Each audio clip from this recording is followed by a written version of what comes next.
ఓం శ్రీమాత్రే నమః. అందరికీ నమస్కారం. నిన్నటి వీడియోలో మనం దేవీ భాగవతంలోని కొంత భాగాన్ని తెలుసుకుందాము. మరి మిగిలిన ఇంకొంత భాగాన్ని వ్యాసుడికి దేవీ దర్శనం జరిగిందా, మరి దేవి దర్శనం ప్రాప్తిస్తే ఆ తల్లిని వ్యాసుడు ఏమని అడిగాడు, మరి వ్యాసుడి సందేహం నివృత్తి అయిందా అనే విషయాలు మనం ఈరోజు వీడియోలో తెలుసుకుందాము. మరి నిన్నటి వీడియోలో మనం ఏం తెలుసుకుందాము అని ఒకసారి మనం చెప్పుకుందాం. మనం నిన్నటి వీడియోలో మరి ప్రార్థన, అలాగే నైమిసారణ్య వృత్తాంతం, అసలు నైమిసారణ్యం ఎలా జరిగింది అని, అలాగే సూత మహర్షి నైమిసారణ్యానికి వచ్చిన విధానం, ఇక మహాశక్తి తత్వ నిరూపణ జరగటం, మరి వ్యాసుడికి కలిగిన సందేహం, నారదుడికి వ్యాసుడికి మధ్య మరి జరిగినటువంటి సంభాషణ, ఇక వ్యాసుడు ఆ దేవి దర్శనం కోసం కఠోర తపస్సును ఆచరించటం, ఇక ఆ తల్లి వ్యాసుడికి దర్శనం ఇవ్వటం, ఇవన్నీ కూడా మనం నిన్నటి వీడియోలో అయితే తెలుసుకుందాము. ఇక ఈరోజు వీడియోలో వ్యాసుడికి దేవి దర్శనం జరిగిందా, మరి దేవి దర్శనం జరిగితే మరి వ్యాసుడి సందేహాన్ని ఆ తల్లి నివృత్తి చేసిందా, ఇక దేవి చెప్పినటువంటి కాల పరిణామ క్రమం ఏమిటి, అసలు ఈ కల్పానికి మరి మనం ప్రతి వాళ్ళము కూడా పూజ చేసుకునేటప్పుడు సంకల్పంలో శ్వేత వరాహ కల్పే అని మనం చదవటం మనం వింటుంటాము. మరి అసలు ఈ కల్పము అంటే ఏమిటి, మరి దీనికి శ్వేతవరాహ కల్పము అని పేరు ఎందుకు వచ్చింది, అసలు కల్పము, మన్వంతరాలు ఇవన్నీ కూడా ఏమిటి అనేది వ్యాసుడికి దేవి చెప్పిందా, మరి ఇవన్నీ కూడా మనం ఈ వీడియోలో అయితే తెలుసుకుందాము. ఎవరు కూడా వీడియోని స్కిప్ చేయకుండా ఆఖరి వరకు కూడా చూడండి. ఎన్నో మరి దేవరహస్యాలు, మనం తెలుసుకోవలసినటువంటి ముఖ్యమైన విషయాలు మనం ఈ వీడియోలో తెలుసుకోబోతున్నాము. వ్యాసుడికి దేవి దర్శనం. బ్రహ్మ విష్ణు మహేశ్వరుల మొరను ఆలకించింది ఆ పరాశక్తి. అంతకంటే మిన్నగా వ్యాసుడి ఆర్తిని గాంచి వాత్సల్యంతో పులకించిపోయింది ఆ ఆదిశక్తి. వ్యాసుడి దీక్షాదక్షతలు ఆ జగన్మాతని ఆనంద పరవశాలని గావించాయి. తన బిడ్డడు వేదమాత అయిన తన వేద సంపదని చతుర్వేదములుగా విభజించి జగత్తుకి వేదపారాయణని సులభతరం చేసిన తన మానసపుత్రుడు వేదవ్యాసుడు. తన అనుగ్రహం కోసం 100 సంవత్సరాలుగా నిరంతరాయంగా తన నామ మంత్రోచ్చారణే అన్నపానీయాలుగా భావించి తన దర్శనం కోసం కఠోర తపస్సు చేస్తున్న ఆ కారణజన్ముడి పట్టుదలకి ఆ తల్లి హృదయం కరుణాసాగరమైపోయింది. తన కోసం తపిస్తున్న ఆ తపోధనుడిని కరుణించాలని ఆ దేవి నిశ్చయించుకుంది. మరుక్షణం నిరంతర తపోదీక్షా ప్రకాశంతో మార్తాండుడిలా జ్వలిస్తున్న వ్యాసభగవానుడి ముఖమండలం మీద ఆ మధ్యాహ్న మార్తాండ ప్రకాశాన్ని మించిన దివ్య తేజస్సు ఉత్పన్నమైంది. ఆ దివ్య తేజస్సు మధ్యన 100,000 దివ్య తేజో ప్రభాసాలు విరజిమ్ముతూ మహాదేవి సాక్షాత్కరించింది. తీవ్రమైన తపోదీక్షలోనున్న వ్యాసుడి శరీరం ఒక్కసారిగా కంపించింది. అతడి ముఖంలో మూసి ఉన్న 2 నేత్రాల నడుమగల భ్రుకుటి మధ్యన అంతర్గతంగా ఉన్న అతడి దివ్య చక్షువు ఒక్కసారిగా ఉలిక్కి పడుతూ విప్పారింది. భ్రుకుటి అంటే నొసలు, మరి వాటి మధ్య ఉన్నటువంటి దివ్య చక్షువు అంటే అంతర్యామిగా ఉన్నటువంటి మన కన్ను అన్నమాట. ఆ జ్ఞాన నేత్రం విస్మయంతో విభ్రాంతితో నిశ్చేష్టితమైంది క్షణకాలం. మరుక్షణం ప్రభావితమైన ఆ దివ్య దృష్టికి ఆ జగన్మాత దివ్య సాక్షాత్కారం గోచరించింది. అష్టభుజాలతో ఖడ్గపద్మ చక్రములు ధరించిన 3 దక్షిణ హస్తములతో శంఖ బాణ త్రిశూల గదాదండములు ధరించిన 4 వామహస్తములతో దక్షిణ భాగమందు అభయహస్తము చూపుతూ దివ్య ప్రభలతో శోభిల్లుతూ సింహవాహిని అయి విరాజిల్లుతూ చిరునగవుతో ప్రశాంత వదనంతో ప్రసన్న వీక్షణాలతో సాక్షాత్కరించింది జగన్మాత. తన జ్ఞాననేత్రంతో దేవి దివ్య సుందర రూపాన్ని గాంచిన వ్యాసుడు ఆనంద పారవస్యంతో నిలువెల్లా ఊగిపోతూ, తల్లి లోకపావని త్రిలోకజనని, నయనానందకరమైన నీ దివ్య మనోహర రూపంతో దర్శనమిచ్చి నన్ను ధన్యుణ్ణి చేశావా తల్లి, హే జగదీశ్వరి, హే త్రిపుర సుందరి, హే మాయామయి మహాశక్తి, నీకు జయము జయము. ఆ పన్నులను గాంచి అభయములొసంగు అంబికాదేవి, నీకు జయము జయము. ఓంకార బిందు రూపిణి అక్షరమంత్ర మూలమూర్తి జ్ఞానేశ్వరి, నీకు జయము జయము. దుర్గే దుర్గతి నాశని దుష్ట సంహారిణి దుర్గమాసుర సంహారిణి దుర్గాదేవి నీకు జయము జయము అని భక్తితో దేవిని స్తుతించాడు వ్యాసుడు. అమ్మవారు చల్లని మందహాసం చేసింది. వ్యాసుడి హృదయం ఆనంద పారవస్యంతో జల్లుమంది. అతడి మనసు చంద్రకాంతి సోకి పరవశించిన కలువ కన్యల పారవస్యంతో పులకరించింది. గళం విప్పారి గాత్రం అసువుగా జాలువారింది. వ్యాసుడికి దేవి ప్రశ్న. వ్యాసుడు స్తుతించిన శ్రీ దుర్గా ద్వాత్రింశన్నామమాల స్తోత్రం విని ఆనందించిన దేవి పెదవులపై దరహాసాలొలికిస్తూ, నాయనా వ్యాస, నన్ను నా దివ్య శక్తులను కీర్తించావు. నా నామావళిని నిత్యం భక్తి శ్రద్ధలతో పఠించే మానవులు భయాందోళనలు నశించి ముక్తి పొందుతారనడంలో ఏమాత్రం సంశయం లేదని నమ్మబలుకుతున్నావు. కానీ నా ఉనికిని నువ్వు సందేహిస్తున్నావు, తపస్సు చేస్తున్నావు, నన్ను నమ్మమంటావు, లోకానికి బోధిస్తూ నువ్వే నన్ను ప్రశ్నార్థకం చేస్తున్నావు. మరి నీ నమ్మకం నిజమా లేక నీ సందేహం సత్యమా అని ప్రశ్నించింది అమ్మవారు. వ్యాసుడు చెప్పినటువంటి దుర్గా ద్వాత్రింశ నామమాల ఇప్పుడు ఒకసారి మనం విందాం. దుర్గా దుర్గార్తి శమని దుర్గా పత్వి నివారిణి దుర్గా మచ్చేదిని దుర్గా సాధని దుర్గనాశిని ఓం దుర్గతోద్ధారిణి దుర్గా నిహంత్రి దుర్గమాపహ ఓం దుర్గమజ్ఞానదా దుర్గా దైత్యలోకదావానల ఓం దుర్గమా దుర్గమా లోకా దుర్గమాత్ర స్వరూపిణి ఓం దుర్గమార్గప్రదా దుర్గమవిద్యా దుర్గమాశ్రిత ఓం దుర్గమజ్ఞాన సంస్థాన దుర్గమధ్యాన భాసిని ఓం దుర్గమహా దుర్గమగా దుర్గమార్ధస్వరూపిణి ఓం దుర్గమాసుర సంహంత్రి దుర్గమాయుధధారిణి ఓం దుర్గమాంగి దుర్గమాతా దుర్గమ్యా దుర్గమేశ్వరి ఓం దుర్గభీమా దుర్గభామా దుర్గభా దుర్గధారిణి నామావళిమిదం యస్తు దుర్గయా మమ మానవః పఠేత్ సర్వభయాన్ముక్తో భవిష్యతి న సంశయః. వ్యాసుడు స్తుతించిన శ్రీ దుర్గా ద్వాత్రింశ నామమాలా స్తోత్రం విని ఆనందించిన దేవి పెదవులపై దరహాసాలొలికిస్తూ, నాయన వ్యాస, నన్ను నా దివ్య శక్తులను కీర్తించావు. నా నామావళిని నిత్యం భక్తి శ్రద్ధలతో పఠించే మానవులు భయాందోళనలు నశించి ముక్తి పొందుతారనడంలో ఏమాత్రం సంశయం లేదని నమ్మబలుకుతున్నావు.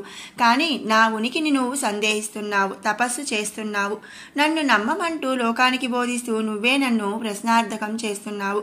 మరి నీ నమ్మకం నిజమా లేక నీ సందేహం సత్యమా అని ప్రశ్నించింది అమ్మవారు. ఆ చిక్కు ప్రశ్న విని వ్యాసుడు గతుక్కుమన్నాడు. నిజమే మరి. అఖిలాండ కోటి బ్రహ్మాండానికే అమ్మ అయిన బ్రహ్మాండ నాయకి ఉనికిని సందేహించి ఆ దేవరహస్యం తెలుసుకోవాలని తపస్సు ప్రారంభించిన తాను ఆ దేవి ప్రత్యక్షం కాగానే భక్తి పారవస్యంతో మైమరిచి ఆ తల్లిని స్తుతించాడు. ఆ అమ్మ సర్వశక్తి స్వరూపిణి అని, ఆ తల్లి నామాలని స్తుతించిన వారు మోక్షాన్ని పొందుతారని నిస్సంశయంగా తనే కీర్తించాడు, జగత్తుకి చాటాడు. మరి తన సందేహం తీరిందా? లేదు. మరి వ్యాసుడు తేరుకుంటూ భక్తితో 2 చేతులు జోడించి, తల్లి, ఒకప్పుడు త్రిమూర్తులైన బ్రహ్మ విష్ణు మహేశ్వరులను నీ మాయలో పడేశావు. ఇంద్రాది దేవతలను, దుర్గమాది దైత్యులను, మహర్షులను, మహామునులను, నారదాది బ్రహ్మర్షులను, అనసూయ, అహల్య, సావిత్రాది పతివ్రతామా తల్లులను, మహాసాధ్వీమనులను, ప్రహ్లాద, మార్కండేయ, ధ్రువ, హరిశ్చంద్రాది భక్త శిఖామణులను, వేయేల ఈ సృష్టిలోని సమస్త జీవజాలాన్ని నీ మాయలో ముంచెత్తావు. చాలదా తల్లి? నిన్ను నీ దివ్యలీలా విశేషాలను పురాణాలుగా, మహాకావ్యాలుగా, స్తోత్రములుగా రచించిన నీ ఉనికిని, నీ సర్వజ్ఞత్వాన్ని లోకాలకి చాటుతున్న నన్ను, వేదమును చతుర్వేదములుగా విభజించిన వేదాంగ పారంగతుడను, సర్వశాస్త్ర మహాపురాణ విరచిత ద్రష్టను, వేద వ్యాసుడను, నన్ను కూడా నీ దివ్య మహిమలను లోకాలకి తెలియజేస్తున్న నన్ను, నా మీద కూడా నీ మాయని ప్రయోగిస్తావా తల్లి? ఇది నీకు భావ్యమా అని ప్రశ్నించాడు. అమ్మవారు ప్రసన్నంగా చూస్తూ, నాయన, మాటిమాటికి మాయా మాయా అంటూ పల్లదనం పలుకుతున్నావు. మాయ చేస్తున్నదెవరు? వేద విభజన చేసిన జ్ఞానశక్తి ఎవరిది? వేదములను ఉచ్చరించిన వాక్శక్తి ఎవరిది? పురాణములు, కావ్యములు, సర్వశాస్త్రములను రచించిన క్రియాశక్తి ఎక్కడిది? త్రిమూర్తులను, నారదాది మహర్షులను, అనసూయ, అహల్య, సీత, సావిత్రాది మహాసాధ్వీలను మాయలో ముంచెత్తిన మాయాశక్తినంటూ నన్ను విమర్శించిన నీ నాలికకి మాట్లాడే శక్తి ఎక్కడిది? అది నీదా? వేద విభజన చేసిన జ్ఞానశక్తి నీదా? పురాణాది కావ్యములను రచించిన ఇచ్ఛాశక్తి నీదా? నన్ను, నా ఉనికిని లోకాలకి చాటుతున్న క్రియాశక్తివి నువ్వేనా నాయనా అన్నది ప్రశాంతంగా. నిర్ఘాంతపోయాడు వ్యాసుడు. అమ్మవారు అడిగిన ప్రశ్నలలోని అంతర్యాన్ని గ్రహించిన అతడు నిశ్చేష్టుడయ్యాడు. సర్వజీవరూపిణి, సర్వసృష్టికారిణి, సర్వశక్తిమయి, సనాతని అయిన ఆ ఆదిశక్తి ఈ సృష్టిలోని చరాచర జీవులను తన ఇచ్ఛానుసారం నడిపిస్తున్న ఇచ్ఛాశక్తి ఉనికిని ప్రచారం చేసేంతటి సమర్థుడాతను. పరాశర మహర్షి అనుగ్రహంతో దాసపుత్రి మత్స్యగంధి సద్యోగర్భంలో నుంచి ఊపిరి పోసుకొని పుట్టుకతోటే శక్తి సంపన్నుడైన కన్నతల్లికే వరాలనిచ్చిన తనకి అలాంటి శక్తి ఎలా వచ్చింది? ఎవరిచ్చారు ఆ శక్తిని? వేదమాత స్వరూపాన్ని అయినా దర్శించని తాను వేదాలను విభజించి వేదాంగ పారంగతుడుగా చేసిన జ్ఞానశక్తి తనదా? ఆ శక్తిని తాను సృష్టించాడా లేక దర్శించాడా? కనీసం స్పర్శించాడా? ఏమీ చేయని తాను వేదాన్ని చతుర్వేదాలుగా విభజించాడా? తన పుట్టుక కంటే ముందు అనేక లక్షల కోట్ల యుగాల కంటే ముందు పుట్టిన ఈ బ్రహ్మాండానికంటే ముందు తనంత తాను నారదబ్రహ్మముగా అపౌరుషేయం అయిన వేదం ఎవరి చేత రచించబడని వేదమునకు మాతృగర్భం ఏదో, ఎవరి నుంచి వేదము ఉద్భవించిందో ఎరుగని తాను వేదాన్ని విభజించానని విర్రవీగుతున్నాడే. ఈ వేదమాత, ఈ జగన్మాత సంకల్పం లేనిదే తాను వేదాన్ని విభజించగలిగేవాడా? సంకల్పం తనది కానప్పుడు కర్త తానెలా అవుతాడు? అంటే సంకల్పం ఎవరిదో కర్తృత్వం కూడా వారిదే. అంటే సకల సంకల్పం ఏ ఇచ్ఛాశక్తిదో కర్తృత్వం కూడా ఆ జ్ఞానశక్తిదే. ఆ క్రియాశక్తి సంకల్ప ఫలితమే వేద విభజన. దానికి తాను నిమిత్త మాత్రుడు.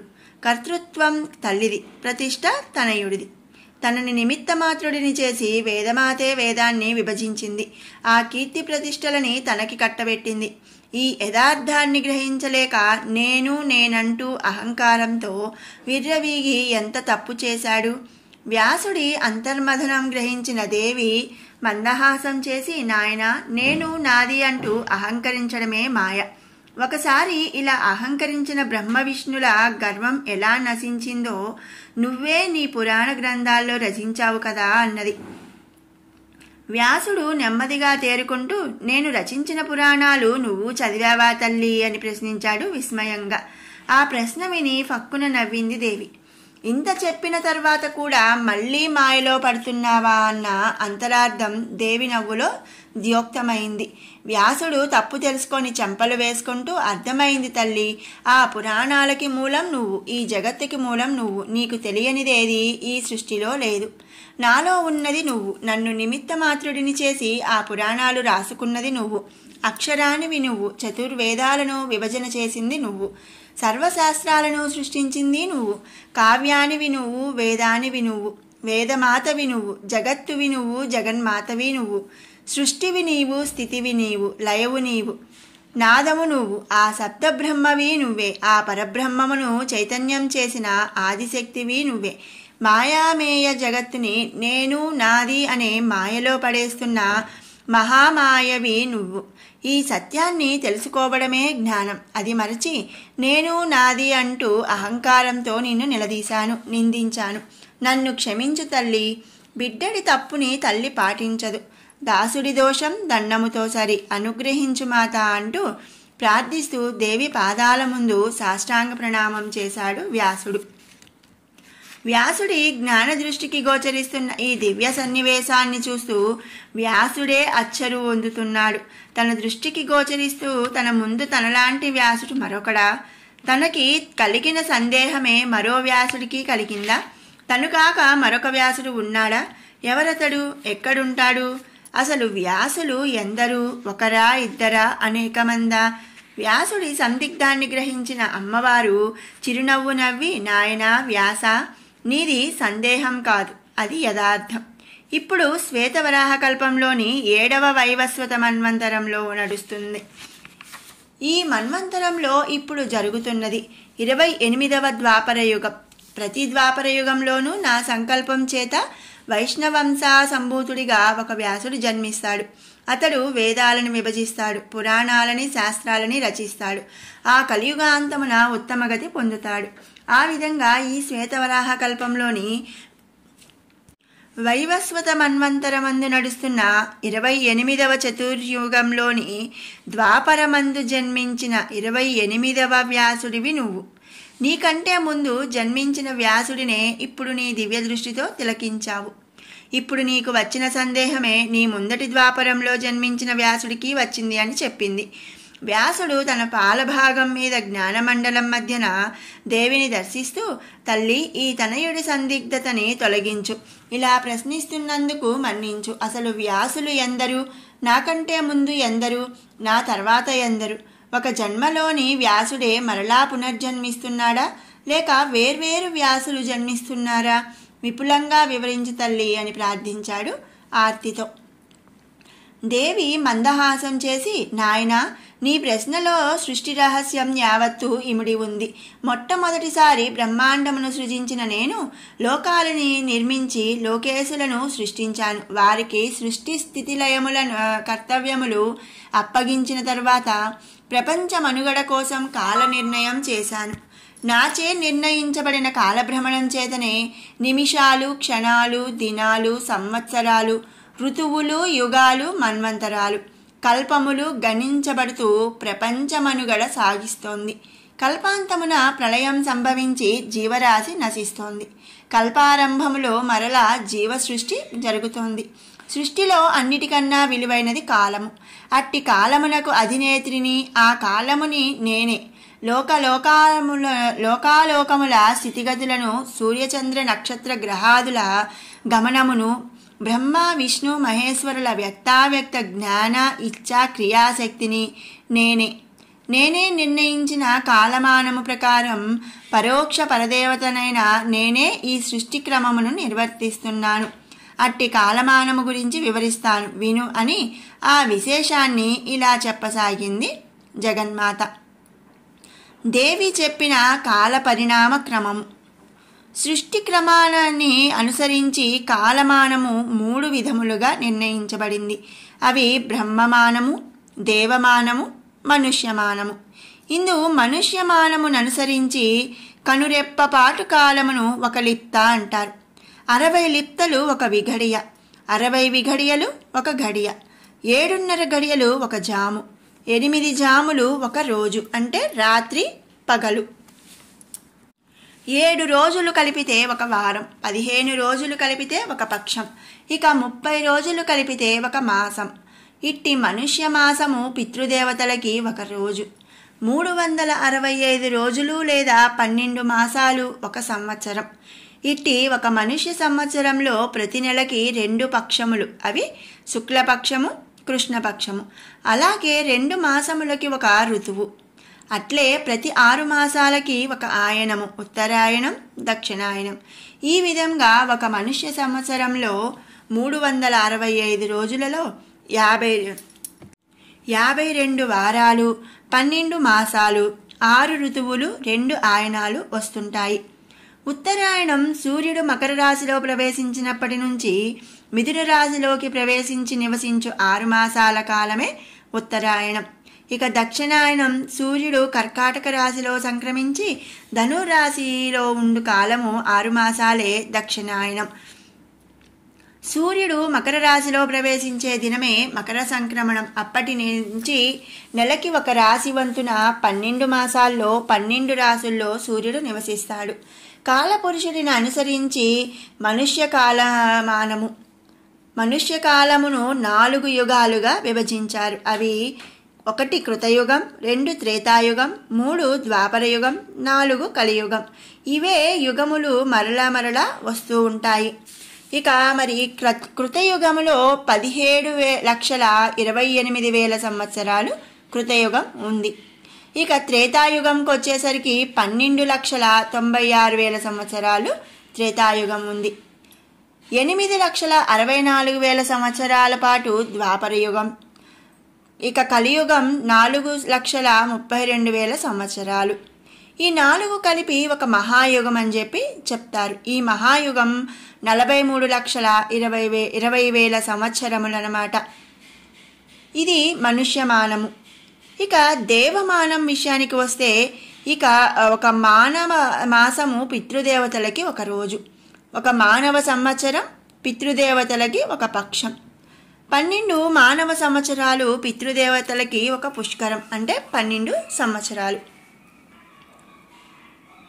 అంటే ఒక నెల 12 మానవ పుష్కరాలు పితృదేవతలకి ఒక్క సంవత్సరం అని చెప్పి అర్థం అన్నమాట. ఇట్టి ఒక పితృదేవతా సంవత్సరం దేవతలకి ఒక్క రోజు. 30 పితృదేవతా సంవత్సరాలు కలిపితే దేవతలకి ఒక మాసం. 365 పితృదేవతా సంవత్సరాలు దేవతలకి ఒక సంవత్సరం. ఇటువంటి 365 దేవతా సంవత్సరాలు సృష్టికర్త బ్రహ్మకి ఒక రోజు, అంటే ఒక రాత్రి ఒక పగలు. ఇటువంటి 365 × 365 దేవతా సంవత్సరాలు బ్రహ్మకి ఒక సంవత్సరం అని అర్థం అన్నమాట. ఇది దేవమానము. ఇక బ్రహ్మమానం 8,000 మానవ మహాయుగాలు బ్రహ్మమానంకి ఒక నెల. దీనిని కల్పము అంటారు. 12 కల్పములు ఒక బ్రహ్మ సంవత్సరం. 108 కల్పాలు ఒక బ్రహ్మకల్పము. ఇదే బ్రహ్మ ఆయుర్దాయం. ఈ ఆయుర్దాయం తీరగానే ఈ చతుర్ముఖ బ్రహ్మ ముక్తి పొందుతాడు. మరొక చతుర్ముఖ బ్రహ్మ సృష్టించబడతాడు, సృష్టికర్తగా నియమితుడవుతాడు. ఇక 2 బ్రహ్మకల్పములు విష్ణువుకి ఒక రోజు. 1000 బ్రహ్మకల్పములు 108 సంవత్సరాల విష్ణు ఆయుర్దాయం. ఇదే విష్ణు కల్పం అంటారు. అనంతరం విష్ణువు ముక్తి పొంది మరొక విష్ణువు సృజించబడతాడు. ఇక 2000 విష్ణు కల్పములు ఒక రుద్రకల్పం. ఇదే రుద్రుని యొక్క 108 సంవత్సరాల ఆయుర్దాయం. అనంతరం రుద్రుడు కైవల్యం పొంది వేరొక రుద్రుడు సృజించబడతాడు. ఇక 216 రుద్రకల్పములు పరబ్రహ్మమునకు ఒక మాసం. ఇట్లే 1000 రుద్రకల్పములు పరబ్రహ్మమునకు పరబ్రహ్మ కల్పం. ఇటువంటి పరబ్రహ్మ కల్పములు 2, ఒకటి పగలు, రెండవది రాత్రి. ఇలా పరబ్రహ్మమునకు పగటి కాలము పూర్తి కాగానే సృష్టి యావత్తు ఎక్కడ నుంచి తొలుత పుట్టిందో ఆ పరబ్రహ్మములో లీనమైపోతుంది. అంతటా రాత్రి కాలం ప్రారంభమవుతుంది. ఇది పరబ్రహ్మ రెండవ కాలం. 50 సంవత్సరాలు. ఈ సుదీర్ఘ కాలంలో అంతా శూన్యం తప్ప మరేదీ ఉండదు. పరబ్రహ్మ రాత్రి కల్ప కాలమానం పూర్తి కాగానే పరబ్రహ్మము మరలా మేలుకొని సృష్టి జరుపుటకి సంకల్పిస్తుంది. తనంత తానుగా పరబ్రహ్మమై యథావిధి క్రమాన సృష్టికి అంకురార్పణ చేస్తుంది. అట్టి పరబ్రహ్మమును నేనే. రాత్రి కాలమందు మహాశూన్యమునకు ఆధారశక్తినై, కాళరాత్రినై, మహామాయనై ఉంటాను. పగలు ప్రారంభము కాగానే నన్ను నేనే పురుషునిగా పరబ్రహ్మముగా సృజించుకుంటాను. మహాశక్తినైన నాకు నియమిత ఆయుర్దాయం వర్తించదు. నేను శాశ్వతను, అనాదిని, సనాతనిని, నాశనము లేని దానను. సమస్త విశ్వము నా నుంచే జనిస్తుంది, నాలోనే లీనమవుతుంది. ఇక కాలపురుషుడి మానముననుసరించి లోకంలో అతి సూక్ష్మమైనది పరమాణువు. 2 పరమాణువులు కలిపితే ఒక అణువు. 3 అణువులు త్రిసరేణువు. త్రిసరేణువు అంటే సూర్యకిరణంలో ప్రకాశించే చిన్న రేణువునే త్రిసరేణువు అంటారు. త్రిసరేణువు వ్యాపించడానికి పట్టే సమయం త్రుటి. 100 త్రుటిల కాలము ఒక వేధ. 3 వేధలు ఒక లవము. 3 లవములు ఒక నిమిషం. 3 నిమిషములు ఒక క్షణం.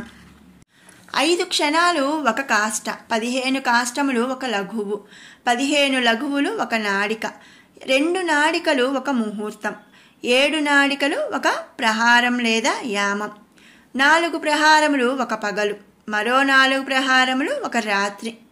మొత్తం 8 ప్రహారములు ఒక దినములో ఉంటాయన్నమాట, ఒక రోజులో. 7 రోజులు కలిపితే ఒక వారం. 15 రోజులు ఒక పక్షం. 30 రోజులు ఒక నెల. ఇలా నిరంతరం పరిభ్రమించే మానవ కాలమానంలో 4 యుగములు నిర్ణయించబడ్డాయి. ఇలాంటి 4 యుగములు ఒక చతుర్యుగం. 71 చతుర్యుగాలు ఒక మన్వంతరం. 14 మన్వంతరాలు ఒక కల్పం. ఒక్కొక్క మన్వంతరాన్ని మను సంతతికి చెందిన ఒక్కొక్క మనువు పాలిస్తూ ఉంటాడు. ఇలా 14 మంది మనువుల మన్వంతర కాలం పూర్తి అయితే అది ఒక కల్పముగా లెక్కించబడుతుంది. ఇలా అనేక వేల కల్పములు గడిచిన అనంతరం బ్రహ్మ విష్ణు శివుల ఆయుర్దాయం ముగిసిన అనంతరం పరబ్రహ్మ ఆయుర్దాయంలో సగం అంటే 50 సంవత్సరాలు గడిచిన అనంతరం మహాజల ప్రళయం వచ్చి సృష్టి సమస్తం నశించిపోతుంది. ఈ మహాజల ప్రళయాన్ని బ్రహ్మ ప్రళయం అంటారు. బ్రహ్మ ప్రళయం అతని ఆయుర్దాయంలో సగమై 50 సంవత్సరాల పాటు శూన్యస్థితిలో ఉంటుంది. ఆ కాలరాత్రికి ఆ మహాశూన్యమునకు ఆధారమై ఉంటుంది మహాశక్తి. ఆ శక్తికి నాశనము లేదు. పునః సృష్టి ప్రారంభమైనప్పుడు మరలా ఇవే లోకాలు, జీవులు, యుగాలు, మన్వంతరాలు, కల్పములు, బ్రహ్మ విష్ణు మహేశ్వరులు, సూర్యచంద్రాది నవగ్రహములు, నారదాది బ్రహ్మర్షులు, అత్రి అంగీరస వశిష్ఠాది సప్తఋషులు, లక్ష్మీ పార్వతీ సరస్వతి దుర్గా గాయత్రి సావిత్రి రాధ తులసి గంగా లలితాదులు, వాల్మీకి పరాశర వ్యాసాది పురాణకర్తలు, ఒక్కరేమిటి ఇప్పుడు నడుస్తున్న శ్వేతవరాహ కల్పంలో జన్మించిన వారందరూ మరలా ప్రతి కల్పములో ప్రతి మన్వంతరములో మళ్ళీ పుట్టి తమ తమ పాత్రలను దైవోచితముగా పోషించి వారి కాలము తీరగానే అంతరిస్తూ ఉంటారు. ఇదే సృష్టి. ఈ సృష్టి అనంతం. దీనికి అంతమెప్పుడో ఎవ్వరూ చెప్పలేరు. అందరూ నిమిత్త మాత్రులే, అందరూ అశాశ్వతులే. శాశ్వతమైనది బ్రహ్మప్రళయ సమయంలో కూడా నశించినది, పునః సృష్టికి ఆధారమైనది, సృష్టికి మూలమైనది, పరాదేవతగా ప్రసిద్ధి చెందిన ఆ ఆదిశక్తియే. అదే దేవీ కల్పము.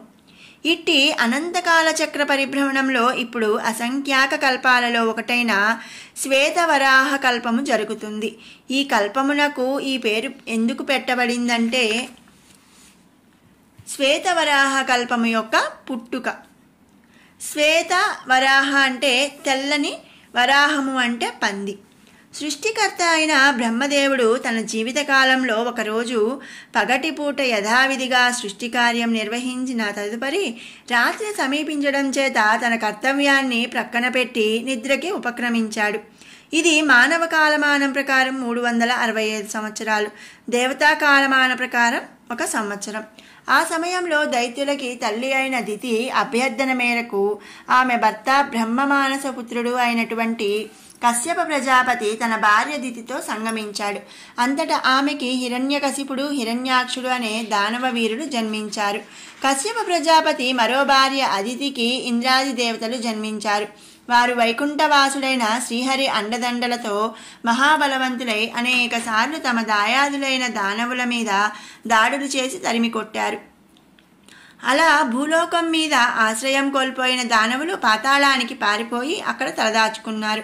అలా తన సంతానమైన దానవులు ఆశ్రయం లేని వారవడంతో తన సవతి మీద పగబట్టిన దితి వేళగాని వేళ అసుర సంధ్య వేళలో భర్తతో సంగమించి హిరణ్యాక్ష, హిరణ్యకశ్యపులను కన్నది. దానవులు దేవతలు కూడా బ్రహ్మవంశ వారసులే, కశ్యప ప్రజాపతి సంతానమే.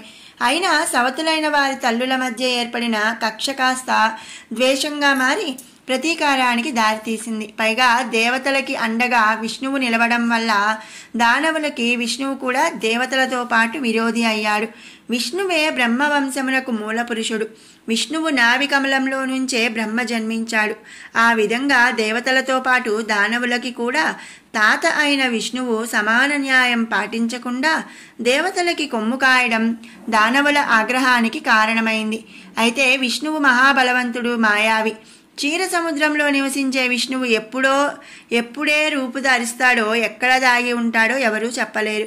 అందుకే ముందుగా విష్ణువుని సంహరించి అనంతరం దుర్బలులైన దేవతల మీద పగ తీర్చుకోవాలని నిశ్చయించారు హిరణ్యాక్ష, హిరణ్యకశిపులు. అయితే విష్ణువు సామాన్యుడా, వారి చేత చిక్కి సంహరించబడటానికి విష్ణువుని సంహరించాలంటే ఆ విష్ణువు వల్ల మరణం లేకుండా వరం పొందాలి అన్న నారద మహర్షి సలహా పాటించి తపస్సుకి వెళ్ళిపోయాడు హిరణ్యకశిపుడు. నారదుడి సలహా రుచించిన హిరణ్యాక్షుడు తన స్వీయ బలాన్ని నమ్ముకొని వెళ్ళి స్వర్గం మీద దాడి చేశాడు.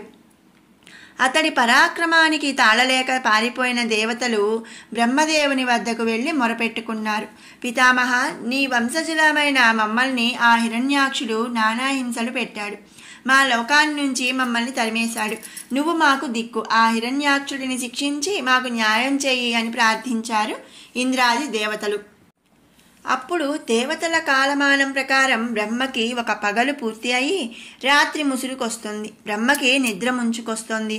దేవతలకి కూడా అది రాత్రి సమయమే. అయితే దైత్యులకి ఆ రాత్రి సమయమే వారి బలాన్ని రెట్టింపు చేస్తుంది. ఒకప్పుడు బ్రహ్మదేవుడే వారికి ఆ వరాన్ని ఇచ్చాడు. ఇప్పుడు బ్రహ్మదేవతలకి ఆ విషయాన్ని గుర్తు చేస్తూ, ఒకప్పుడు మీరు కోరిన మీ కోరికను అనుసరించే దానవులకి శక్తి రాత్రిళ్ళు మాత్రమే వృద్ధి చెందేటట్లు వరం ఇచ్చాను, గుర్తుందా? ఇప్పుడు అసుర సంధ్య వేళ అయింది. ఇంకా సేపట్లో నాకు నిద్రాదేవత ఆవహిస్తుంది. కనుక ఈ రాత్రి గడిచేదాకా మీరు వెళ్ళి భూలోకంలో తలదాచుకోండి. తెల్లారాక చూస్తాను, వెళ్ళండి అని సలహా ఇస్తూ ఆవలింతలు మొదలుపెట్టాడు బ్రహ్మ. ఇంద్రాది దేవతలు భూలోకం వైపు పరుగులు పెట్టారు. సరిగ్గా అప్పుడే జలప్రళయం ప్రారంభమైంది. సప్త సముద్రాలు ఒక్కసారిగా ఉవ్వెత్తున ఉప్పొంగి భూమి మీదున్న మానవాది సమస్త జీవరాశిని ముంచెత్తి నాశనం చేస్తాయి. జీవులు లేని భూలోకంలో తలదాచుకోవడానికి అంతరిక్ష మార్గాన పరిగెత్తుకు వస్తున్న దేవతలకి అక్కడ కనిపించిన దృశ్యం నిరత్తరులని చేసింది. మహాసముద్ర జలాలపై తేలుతున్న జీవరహిత భూలోకం పైన ఉన్న హిరణ్యాక్షుడు మీసం మెలివేస్తూ, నారద, మా దాయాదులు మా చేత స్వర్గాన్నించి తరిమి కొట్టబడిన ఇంద్రాది దేవతలు ఈ భూమండలం మీద తలదాచుకుంటారని చెప్పావు. జలప్రళయం వచ్చి భూమి మీదున్న చరాచర జీవకోటి యావత్తు నాశనమైపోయింది. ఇంకా ఆ దేవతలకి ఆశ్రయం ఎక్కడుంది, ఎవరిస్తారు అన్నాడు. నిజమే, నువ్వు చెప్పింది 100% నిజం హిరణ్యాక్ష. భూమి మీదున్న నగరాలు, జనాశ్రయాలు, అరణ్యాలు, పర్వతాలు, ముని ఆశ్రమాలు, దేవాలయాలు, చెట్టు పుట్ట సమస్తం సర్వనాశనమైపోయాయి. జీవజాలమే లేని ఈ భూమి మీద ఆ దేవతలు ఎక్కడ తలదాచుకుంటారు? ఆశ్రయాన్నిచ్చేవారెవరు? నువ్వు చెప్పింది మహానిజం అన్నాడు నారదుడు. హిరణ్యాక్షుడు వికటాట్టహాసం చేసి, నారద, ఇంతటితో మా దాయాదుల పని సరి. వారి సువర్లోకం మా ఆధీనంలో ఉంది. మా జలదర్పాలకి జడిసి ఆ వైకుంఠుడు తన శేషతల్పంతో సహా మాయమైపోయాడు. కైలాసానికి వెళ్లే మార్గంలో మేరు పర్వత శిఖరం పైన మా అన్న హిరణ్యకశిపుడు తపస్సు చేస్తున్నాడు. కనుక వైకుంఠ కైలాసాల్లో ఆ దేవతలకిక దిక్కులేదు. వారికెప్పుడు ప్రాణాల మీదకి వచ్చినా ఆదుకునే ఆశ్రయమిచ్చే భూలోకంలో తలదాచుకోవడానికి ఒక్క ఆరామం, ఒక్క ఆశ్రమం కూడా లేకుండా మొత్తం తుడిచిపెట్టుకుపోయాయి. అంటే భూలోకం మీద కూడా దేవతలకి ఒక్క నివాసమైనా లేదు, చూశావా అన్నాడు పరిహాసంగా. నారదుడు తలపంకించి, నిజమే హిరణ్యాక్ష, ఆ దేవతలు తలదాచుకోవడానికి భూలోకం మీద ఒక్క నివాస ప్రదేశమైనా లేకుండా మొత్తం జలప్రళయంలో తుడిచిపెట్టుకుపోయిన మాట నిజం. కానీ నివాస ప్రదేశాలు లేకపోతేనేం, భూలోకం ఉంది కదా ఆ దేవతలు తలదాచుకోవడానికి అన్నాడు సావధానంగా. ఏమన్నావు నారదా అన్నాడు హిరణ్యాక్షుడు ఉలిక్కి పడుతూ. ఆకాశంలో దేవతల సైతం ఎదురుపడుతూ, కొంప ముంచావయ్యా నారద, మాకు ఆ మాత్రం వసతి కూడా లేకుండా చేశావు కదా అనుకున్నారు బాధగా. నిజమే నారద, నివాస ప్రదేశం లేకపోయినా నివసించడానికి ఈ భూమి ఉంది కదా. ముల్లోకాల్లో మరెక్కడా ఆ దేవతలకి నివాస ప్రదేశం లేదు. ఈ భూమి మీద కూడా వారికి నివాస భాగ్యం లేకుండా ఈ భూమిని సముద్రంలో ముంచి చెరపడతానంటూ ఒక్కసారిగా తన బాహువులని అనంతంగా పెంచి భూగ్రహాన్ని వాటి మధ్య బంధించి భూదేవిని చెరపట్టి సముద్ర జలాల్లో మునిగిపోయాడు హిరణ్యాక్షుడు. నారదుడు చప్పున ఆకాశానికి ఎగిరాడు. దేవేంద్రాదులు అతన్ని సమీపించి, ఎంత పని చేశావు నారద అని వాపోయారు. నారదుడు మందహాసం చేసి, మీ మంచి కోసమే చేశానయ్యా. మా తండ్రి బ్రహ్మదేవుడికి ఒక రాత్రి దేవతలైన మీకు 175 సంవత్సరాలతో సమానం. మీ స్వర్గాన్ని జయించిన ఆ హిరణ్యాక్షుడు సముద్రం లోపల నీటిలో దిక్కు మొక్కు లేకుండా పడున్నాడు. మా తండ్రి గారు నిద్రలేచి పునః సృష్టి చేయడానికి భూగ్రహం కోసం వెతుక్కునే వరకు ఆ దైత్యుడు జలం లోపలే జోగుతుంటాడు. మీరు వెళ్ళి మీ స్వర్గాన్ని ఆక్రమించుకోండి. ఎప్పట్లా సురాపానం చేస్తూ మత్తులో తేలిపోకుండా మీకు లభించిన ఈ వ్యవధిని సద్వినియోగం చేసుకోండి. మీరు ఎంత భక్తి శ్రద్ధలతో ఆ జగన్మాత కటాక్షం కోసం ప్రార్థిస్తారో ఆ తల్లి అంత త్వరగా కరుణించి రాక్షస సంహారం కోసం దానవాంతకుడైన శ్రీహరిని పురిగొలుపుతుంది అని సూచించాడు. నారదుడి సలహా మేరకు దేవతలు వెంటనే వెళ్ళి స్వర్గాన్ని తిరిగి స్వాధీనం చేసుకొని అక్కడున్న దానవులని తరిమేశారు. తమ నాయకులైన హిరణ్యాక్ష హిరణ్యకశిపులు ఎక్కడున్నారో తెలియని ఆ దానవులు తలోదారి పారిపోయారు. అనంతరం దేవగురువు బృహస్పతి ఇంద్రుని చేత సంకల్పం చేయించి శ్రీ రాజరాజేశ్వరి మహాయజ్ఞమును ఆరంభింపజేశాడు. దేవతలకి విజయాన్ని కాంక్షిస్తూ దానవులకి అపజయం, సర్వలోకాలకి సుఖశాంతులని ఆశిస్తూ 175 దేవతా సంవత్సరాల పాటు ఆ మహాయజ్ఞం సాగింది. అంతటా యజ్ఞ ఫలాన్ని అమ్మవారికి సమర్పిస్తూ పూర్ణాహుతి కార్యక్రమం నిర్వహించాడు బృహస్పతి. యజ్ఞగుండంలో నుంచి అగ్నికీలలు నిలువెత్తున ఎగసి పడుతూ లేచి పూర్ణాహుతి ద్రవ్యాన్ని స్వీకరించాయి. ఆ క్షణంలో అగ్నిజ్వాలల మధ్యన అపూర్వమైన తేజస్సు ఆవిర్భవించింది. నిరాకారమైన ఆ తేజస్సు దేవతలని ఉద్దేశిస్తూ ఇలా పలికింది: అమరులారా, మీ యజ్ఞ ఫలాన్ని జగదీశ్వరి స్వీకరించింది. అమ్మవారు మిమ్మల్ని అనుగ్రహించింది. దేవతా కాలమానమును అనుసరించి మరికొద్దిసేపట్లో చతుర్ముఖుడి నిద్రాకాలం పూర్తి కాబోతుంది. పునః సృష్టి జరపడం కోసం అతడు భూలోకం జాడ కానరాక నిస్పృహ చెందుతాడు. మీరు వెళ్ళి జరిగిందంతా బ్రహ్మకి తెలపండి. అందరూ కలిసి దానవాంతకుడైన శ్రీమన్నారాయణుడిని ప్రార్థించండి. శ్రీహరి మీ మొరలు మన్నించి దైత్య సంహారం గావిస్తాడు. భూమాతని ఉద్ధరిస్తాడు. విధాతకి ప్రారంభం అయ్యే మరొక పగలు అమరులైన మీకు మరొక కొత్త సంవత్సరం ప్రారంభమవుతుంది. అదే మానవ కాలమానాన్ని అనుసరించి భూలోకం మరొక కల్పంలోకి అడుగు పెడుతుంది. ఈ కల్పకాలం యావత్తు శ్రీమన్నారాయణుడి పేరిట ప్రసిద్ధి చెందుతుంది.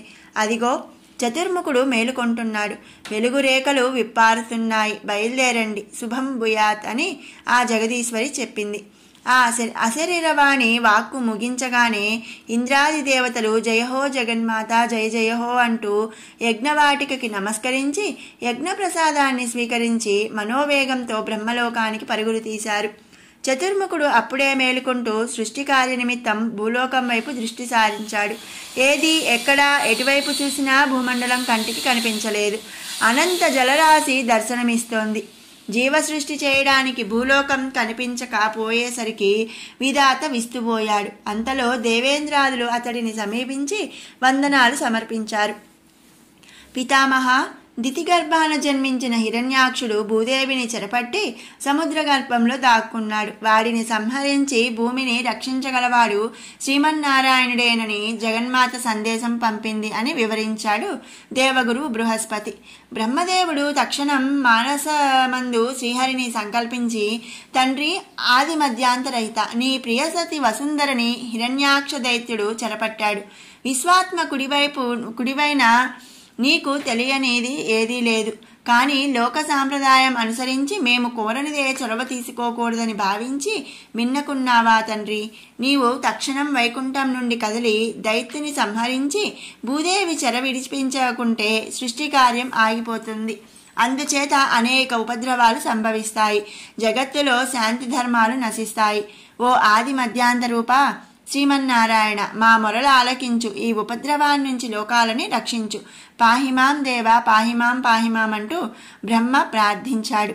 దేవేంద్రాదులు కూడా భక్తితో చేతులు జోడిస్తూ పాహిమాం జగన్నాథ పాహిమాం జగన్నాయక అన్యతా శరణం నాస్తి త్వమేవ శరణం మమ తస్మాత్ కారుణ్య భావేన రక్ష రక్ష జనార్దన పాహిమాం పాహిమాం అంటూ ఎలుగెత్తి ప్రార్థించారు. బ్రహ్మాది దేవతల ప్రార్థనలు క్షీర సముద్రం మీద శేషతల్పంపై యోగనిద్రలో ఉన్న శ్రీ మహావిష్ణువు కర్ణేంద్రియాలను ప్రభావితం చేశాయి. మరుక్షణం మహావిష్ణువు నాసికారంధ్రం నుండి ఒక అంగుష్టమాత్రపు శ్వేతవరాహం రాలి క్షీర సముద్రంలో పడి మునిగి మరుక్షణంలో బ్రహ్మాది దేవతల ఎదుట సముద్రంలో నుంచి పైకి లేచింది. అంగుష్టమాత్ర పరిమాణంలో శంఖచక్ర గదా పద్మాలు ధరించిన చతుర్భుజాలతో పట్టు పీతాంబరాలు ధరించిన ఆ తెల్లటి వరాహమూర్తిని బ్రహ్మాది దేవతలంతా విస్తుపోయి చూస్తూ ఆ ఆయుధాలని బట్టి అది దానవాంతకుడైన శ్రీ మహావిష్ణువు యొక్క మరొక దివ్యావతారంగా భావించి చేతులు జోడించి ఓం నమో నారాయణ ఓం నమో నారాయణ అంటూ స్తుతించసాగారు. దేవతల స్తోత్రం గానాలకు పరవశించిన ఆ శ్వేతవరాహము తన అంగుష్ట పరిమాణ దేహాన్ని క్రమక్రమంగా విశాలంగా పెంచసాగింది. ఎందరూ అందరూ చూస్తూ చూస్తూ ఉండగానే శ్వేతవరాహుడు ఆకాశమంతా ఎత్తుకెదిగి నాసికారంధ్రాల నుంచి వేడి గాలులు వీడుస్తూ దిశ దశలు దద్దరిల్లేలా భయంకరంగా గూర్నించసాగాడు. ఆవేశంతో ఊగిపోతూ ఆ శ్వేతవరాహుడు ఒక్కసారిగా సముద్ర జలాల్లో మునిగాడు. ఆ శ్వేతవరాహుడి దేహపు తాకిడికి సముద్ర జలాలు జలప్రళయం సంభవించినట్లుగా అల్లకల్లోలమవుతూ పైపైకి ఎగిశాయి. ఆ జలకెరటాలు తమని ఎక్కడ కబలిస్తాయోనన్న భయంతో దేవేంద్రాదులు గజగజ వణికిపోయారు. అంతలో శ్వేతవరాహమూర్తి భీకరంగా గర్జిస్తూ సముద్ర గర్భంలో మహావేగంతో పయనిస్తూ అట్టడుగున ఉన్న భూగ్రహాన్ని గుర్తించాడు. మరుక్షణం ఒక్క ఉదుటనున్న ముందుకు దూకి భూగోళాన్ని బంధించి పట్టుకున్న హిరణ్యాక్షుడి బాహువులపై పిడికిళ్లతో బలంగా మోది అంతలోనే తన హస్తాలతో వాడి చేతులని పట్టి విడదీసి ఆ బాహువుల మధ్య నుంచి జారుతున్న భూగోళాన్ని తన భీకర దంష్ట్రకోరల మధ్య నిలిపి అలాగే ఒక్క ఉదుటున విసురుగా సముద్ర గర్భంలో నుంచి పైకి లేచాడు శ్వేతవరాహమూర్తి. ఆ ఊపికి పైకి ఎగిసిన జలాలు మహావేగంతో లేచి అంబరాన్ని చుంబించి అంతలోనే క్రిందికి జారుతూ శ్వేతవరాహమూర్తిని అభిషేకిస్తూ జారి సముద్రంలో కలిసిపోయాయి. శ్వేతవరాహునితో పాటు ఆయన కోరల మధ్య నిలిచి ఉన్న భూదేవి కూడా సముద్ర జలాల అభిషేకంతో పునీతురాలైంది. ఆ ఆనందంతో భూదేవి చేతులు జోడించి శ్వేతవరాహునికి ప్రణామాలు అర్పించింది. ఆ అద్భుత దృశ్యాన్ని చూసిన దేవతలు ఆనందం పట్టలేక జయహో శ్వేతవరాహస్వామి జయ జయహో అంటూ నినాదాలు చేస్తూ పెద్ద పెట్టున జయ జయధ్వనులు పలకసాగారు. ఆ తరుణంలో దేవదుందువులు డమడమంటూ మ్రోగాయి. నారద తుంబరాది దేవఋషులు అంబర వీధిలో వీణగానం చేస్తూ చిరుతలు వాయిస్తూ ఆనందంతో చిందులు వేయసాగారు. అప్పటికి తేరుకున్నాడు హిరణ్యాక్షుడు. ఆకాశ వీధిలో దేవతల ఆర్భాటాలని శ్వేతవరాహుని కోరలపైన రక్షిత భూగ్రహాన్ని చూస్తూ ఆ శ్వేతవరాహ రూపుడెవరో అర్థం చేసుకొని ఆవేశంతో పటపటా పళ్ళు కొరుకుతూ ఓరి దానవాంతక మురారి దానవ వైరి శ్రీహరి నిన్ను కనిపెట్టి పట్టి మట్టు పెట్టడం కోసం నేను ఎంతో కాలంగా ఎదురుచూస్తున్నా. మా దాయాదులైన అమరుల పక్షపాతివై అనేక మోసాలతో మా అసురజాతిని అంతమొందించిన నిన్ను సంహరించడానికే భూదేవిని చెరపట్టాను. ఎట్టకేలకు ఈ వరాహ రూపంతో భూజలచర జంతు రూపంతో నా ముందుకొచ్చావు. నిన్ను సంహరించి నా దానవజాతికి తర్పణం విడుస్తాను, కాచుకో అని అహంకరిస్తూ హిరణ్యాక్షుడు అనేక మరణాస్త్రాలను శ్వేతవరాహుని మీదకి విసిరాడు. శ్వేతవరాహస్వామి భూనబోళంతరాలను దద్దరిల్లేలాగా భయంకర భీకర గర్జన చేస్తూ హిరణ్యాక్షుడిని పట్టి నిలువునా చీల్చి సంహరించాడు. మరుక్షణం అంతరిక్షాన్నించి స్వామిపై పూలవర్షం కురిపించారు అప్సరసలు. ఇంద్రాది దేవతలు జయ జయధ్వానాలు చేస్తూ శ్వేతవరాహ స్వామిని అనేక విధాలా స్తోత్రించారు. దేవతల స్తోత్రములకు శాంతించిన శ్వేతవరాహస్వామి తన కోరల మధ్యనున్న భూగ్రహాన్ని పదిలంగా దింపి మళ్లీ సముద్రం పైన నిలిపాడు. దేవతలు మళ్లీ జయ జయ నిదానాలు చేశారు. అంతటా భూదేవి కృతజ్ఞతగా చేతులు జోడించి స్వామి జగన్నాథ, ఈ అసురుల దురాగతాలకి అంతం లేదా? ఇంకెన్ని యుగాలు కల్పాలు నాకీ అవస్థలు? జగదోద్ధారకుడిని కీర్తించినందుకున్న నువ్వు జగతిని నీ సతి వసుంధరని ఉద్ధరించలేవా అని ప్రార్థించింది దీనంగా. అప్పుడు శ్వేతవరాహస్వామి తేజస్సులోంచి మహావిష్ణువు ప్రత్యక్షమై ఊరడిల్లు దేవి, విచారించకు. ఇక మీదట నిన్ను కంటికి రెప్పలా కాపాడుకోవడానికి నా అవతారమూర్తి అయిన ఈ శ్వేతవరాహస్వామి ఇదే శ్వేతవరాహ రూపంతో నీకు క్షేత్రపాలకుడిగా నిలిచి నిన్ను సంరక్షిస్తాడు. ఈ శ్వేతవరాహస్వామి తనని భక్తి శ్రద్ధలతో నమ్మి కొలిచిన జనులని ఉద్ధరిస్తాడు. అంతేకాదు, ఇతడు నీకు క్షేత్రపాలకుడని అనడానికి గుర్తుగా నేటి నుంచి ప్రారంభమవుతున్న కల్పము శ్వేతవరాహ కల్పము అన్న పేరిట వర్ధిల్లుతుంది. విజయోస్తు, లోకా సమస్త సుఖినోభవంతు అని తెలిపి దివ్యాశీసులు అందించాడు శ్రీ మహావిష్ణువు. కల్పముల వివరణ. ఆ విధంగా శ్వేతవరాహ కల్పము ప్రారంభమైంది.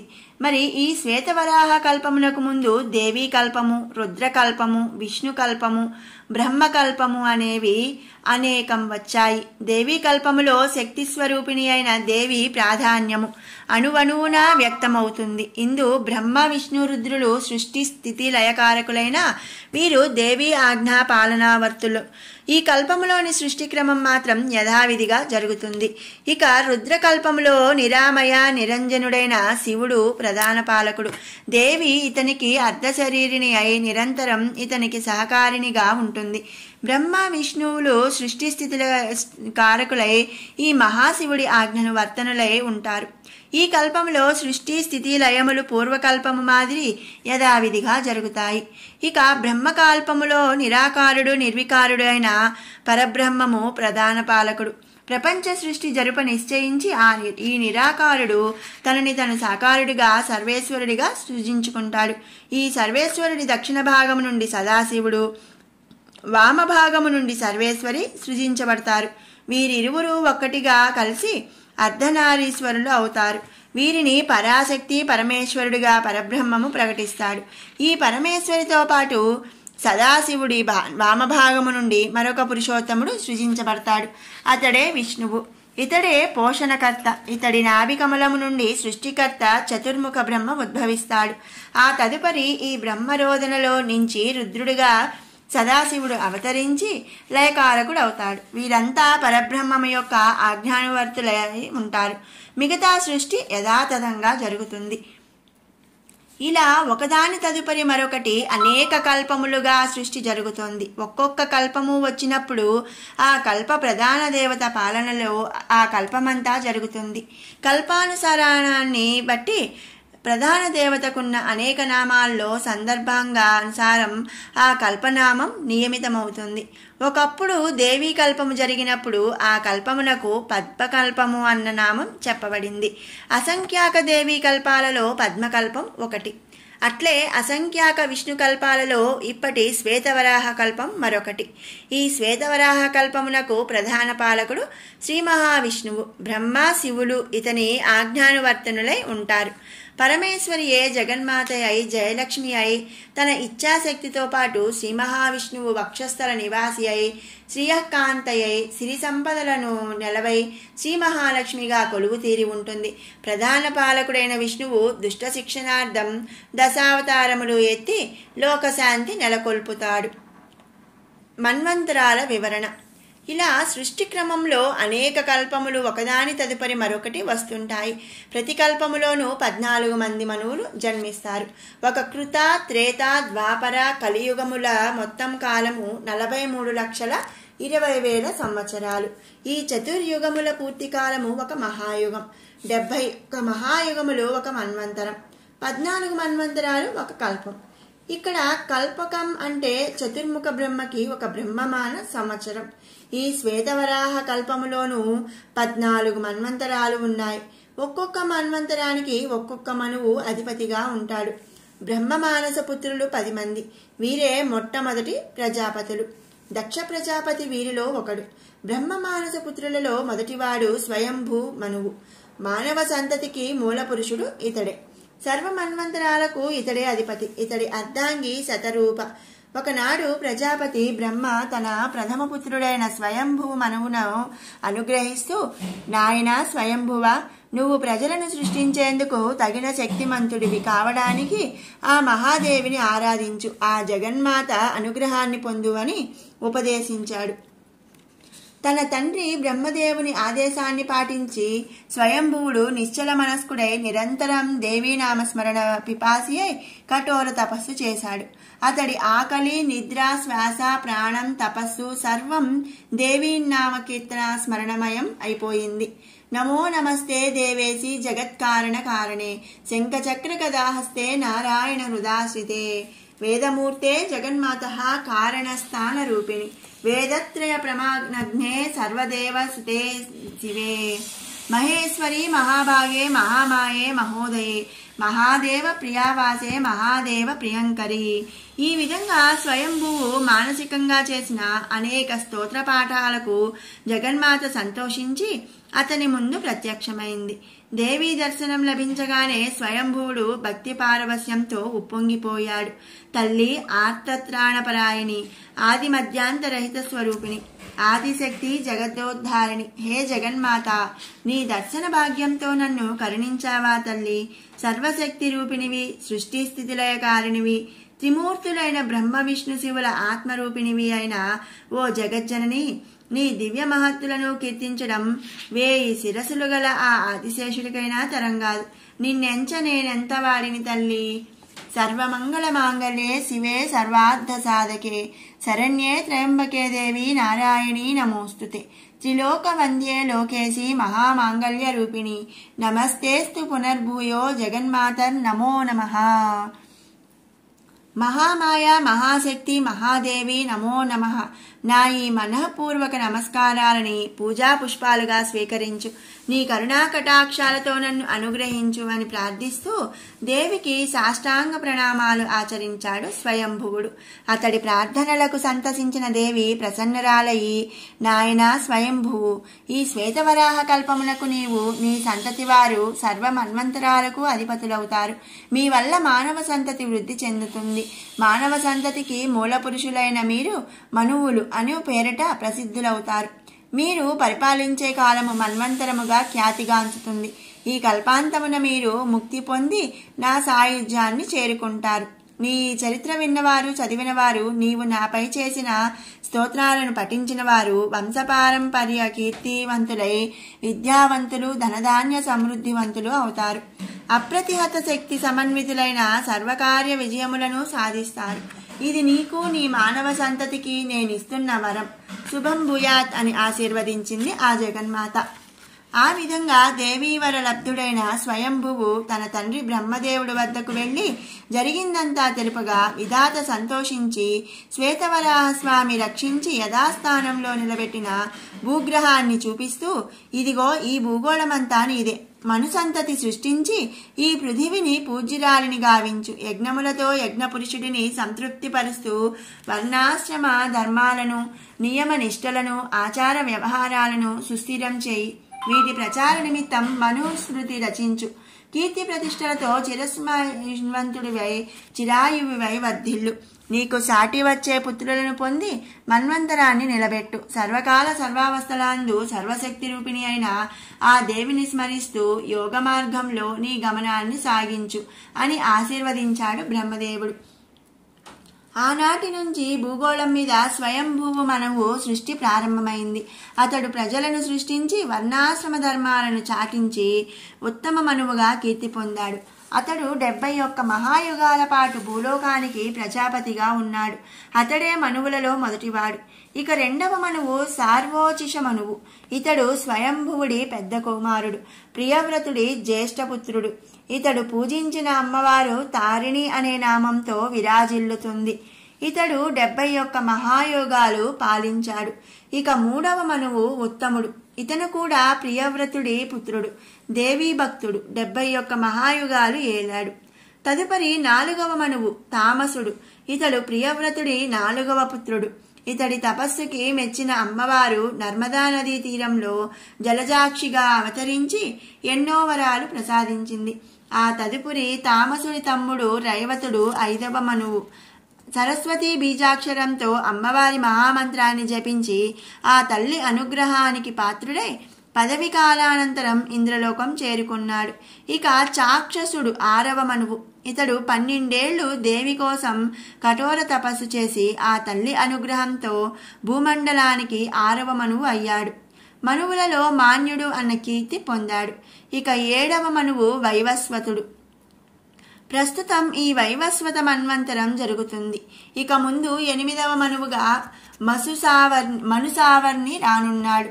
ఇతడి తదుపరి వైవస్వతుడి పుత్రులు మొదటివాడు రక్షసావర్ని 9వ మనువుగా, ద్వితీయ పుత్రుడు కురుసావర్ని 10వ మనువుగా, 3వ కుమారుడు సూర్యసావర్ని 11వ మనువుగా, చతుర్థ పుత్రుడు చంద్రసావర్ణి 12వ మనువుగా, 5వ కుమారుడు రుద్రసావర్ణి 13వ మనువుగా, ఆ తదుపరి వైవస్వతుడి 6వ పుత్రుడు విష్ణుసావర్ణి 14వ మనువుగా రానున్నారు.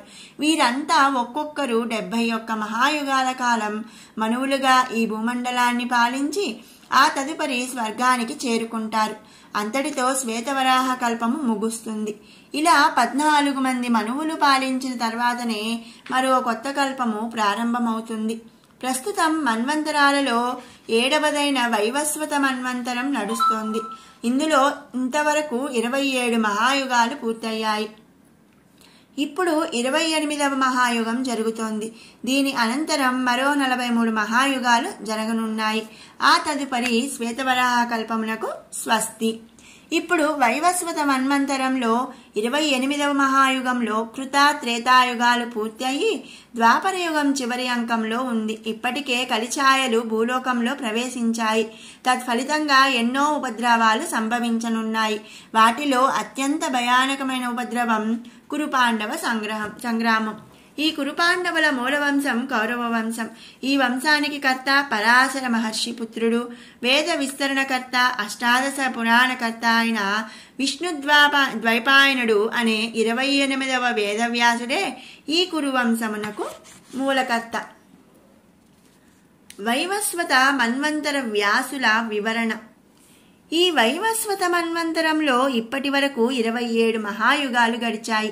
ఒక్కొక్క మహాయుగంలో ఒక్కొక్క ద్వాపర యుగం వచ్చింది. ఒక్కొక్క ద్వాపర యుగంలో ఒక్కొక్క వ్యాసుడు జన్మించి వేద విభజన చేసి వేదవ్యాసుడు అన్న కీర్తి పొందాడు. ఇంతవరకు ఈ మన్వంతరంలో గడిచిన 27 ద్వాపర యుగాల్లో 27 మంది వ్యాసులు అవతరించారు. మొదటి మన్వంతరానికి అధిపతి అయిన స్వయంభువ మనువే తానే స్వయంగా వేద విభజన చేసి ఈ మన్వంతరానికి తొలి వ్యాసుడు అయ్యాడు. ఆ తరువాత 2వ ద్వాపరంలో ప్రజాపతి, 3వ ద్వాపరంలో ఉపసేనుడు, 4వ ద్వాపరంలో బృహస్పతి వరుసగా వ్యాసులయ్యారు.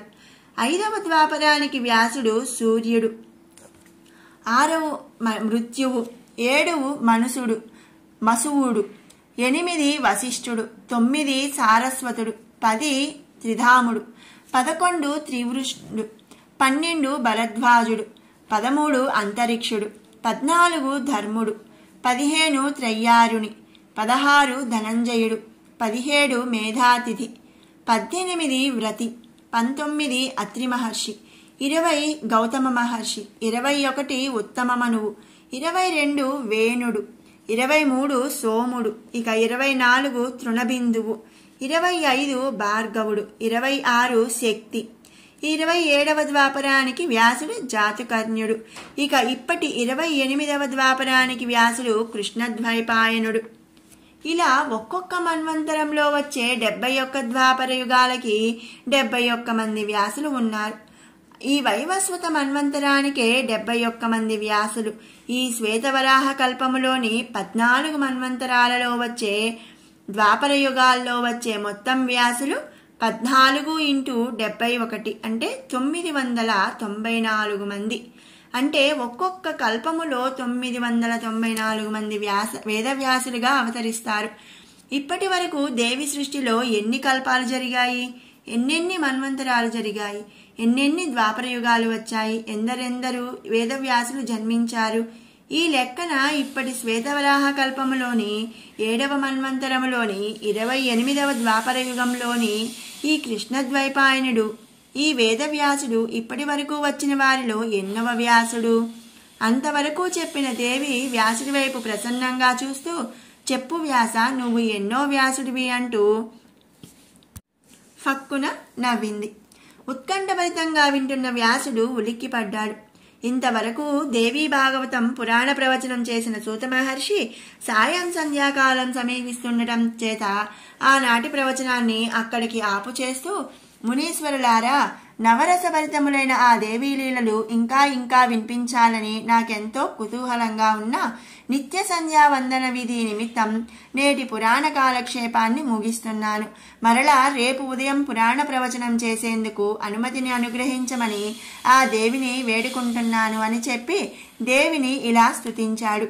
కాత్యాయని మహామాయే భవానీ భువనేశ్వరి సంసార సాగరే మగ్నం మాముద్ధర కృపామయే బ్రహ్మ విష్ణు శివారాధ్యే ప్రసాదం జగదంబికే మనోభిలసితం దేవి వరం దేహి నమోస్తుతే.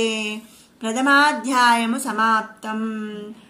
విన్నారు కదండి. మరి వేదవ్యాసుడికి దేవి దర్శనం ఎలా జరిగింది, వ్యాసుడి యొక్క సందేహానికి ప్రశ్నలకి దేవి ఏ విధంగా సమాధానం చెప్పింది, మరి ఈ కల్పాలు నిమిషాలు మరి ఇవన్నీ కూడా మనం తెలుసుకున్నాము. ఈ కల్పాలు మన్వంతరాలు ఇవన్నీ కూడా మరి ఎలా ఉంటాయి ఏంటి అనేది మనం తెలుసుకున్నాం. మరి రేపటి వీడియోలో దేవి వ్యాసుల మధ్య జరిగిన సంభాషణ ఏమిటి, మరి ఆ తల్లిని ఎక్కడ ఉంటుంది, ఆ తల్లి నివాస స్థానం ఎలా ఉంటుంది అని మణిద్వీప వర్ణన, ఎంతో మహిమాన్వితమైనటువంటి మణిద్వీప వర్ణన రేపటి వీడియోలో మరి తెలుసుకుందాము. ఇక ఈ వీడియో మీకు నచ్చినట్టయితే లైక్ చేయండి, షేర్ చేయండి. అలాగే ఇలాంటి మంచి వీడియోస్ కోసం మన షడ్రుచులు బై కిరణ్ ఛానల్ని సబ్స్క్రైబ్ చేసుకోండి.